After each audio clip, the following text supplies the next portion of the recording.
I want everyone listening for the next 7 days to try something. And if you could give 1 to 3 different things that we could think differently or eliminate when a thought comes to us or we react in a certain way, if there's something you think that if we eliminated 1, 2, or 3 things, and we did this every day for 7 days, we would start to see incredible feelings of differently, would feel healthier, more lively, more loved. What would be those few things? Okay, well, most people, number one, they get up in the morning and the first thing they do is they think about the problems in their life.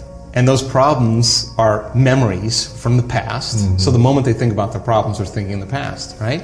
Every one of those problems has an emotion attached to them. So they start feeling unhappy or unworthy or whatever. And how you think and how you feel is your state of being. So most people's entire state of being is in the past when they start today. So if in the familiar past, they're going to live in a predictable future, right? So they get up and they check their cell phone, they check their text, their WhatsApp, their Facebook, they post something on Facebook, they tweet, they Twitter, they check the news, then they go to the bathroom, get a cup of coffee, take a shower, get dressed, check more emails, drive to work the same way, do the same thing. So they're in a program. They've actually lost their free will to the program. Wow. So if you start your day, and you start your day with this simple question, what is the greatest ideal of myself that I can be today? You ask yourself that question. Now listen, your body's going to go like, well, we got to get a cup of coffee, and you got to. I'm tired. And you got to go, body.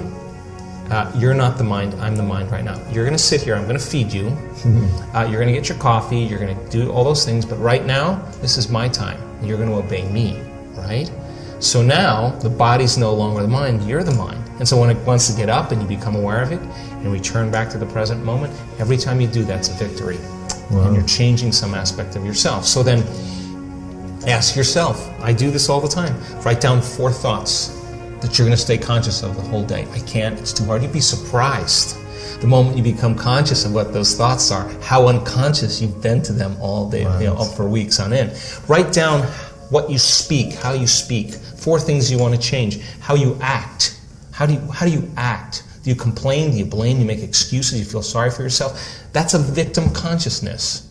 What emotions do you live by? Is it possible that you're so used to living by guilt you don't even know it's guilt, it just feels like you? Do you allow your energy to drop? Become conscious of those states of mind and body and review them and say, this is the old self. Then say, what thoughts do I want to fire and wire in my brain? And start firing and wiring and start feeling it. What behaviors will I demonstrate today? What choices will I make? One day, one lifetime. And just like you did, rehearse them. Rehearse the whole entire thing. Begin to install the neurological hardware in your brain. And if you keep installing it, the hardware is going to become a software program, and you're going to start thinking and acting that way. And then here's the tough part. Can you teach your body emotionally what your future is going to feel like before it's made manifest? And don't get up until you feel that way. Now, practice that for a few days, and then see if you can stay in that state and watch all of a sudden all those weird doors start opening for you. Synchronicities, whatever they are. Number 2, take a time at the end of your day, before you lay down, and give thanks for your life and feel gratitude. And really teach your body what it feels like. Gratitude means you're getting something. If I give you something that's of value, you would say thank you because you would feel it, right? So when you're receiving, you're giving thanks. So gratitude is the ultimate state of receiving. So then people only accept, believe, and surrender to the thoughts equal to their emotional state. So if you're in a state of gratitude, every thought's going to make it right down into your body. If you're saying, I'm healthy, I'm healthy, I'm healthy, I'm wealthy, I'm wealthy, I'm wealthy, and your body's programmed in negativity, it's saying, no, you're not, no, you're not, no, you're not. That thought's going to stop right here. So as you elevate your state, there are about 1,200 different chemical reactions that go on in the body that begin to restore and repair the body in a state of gratitude. And so we've done the research to prove that.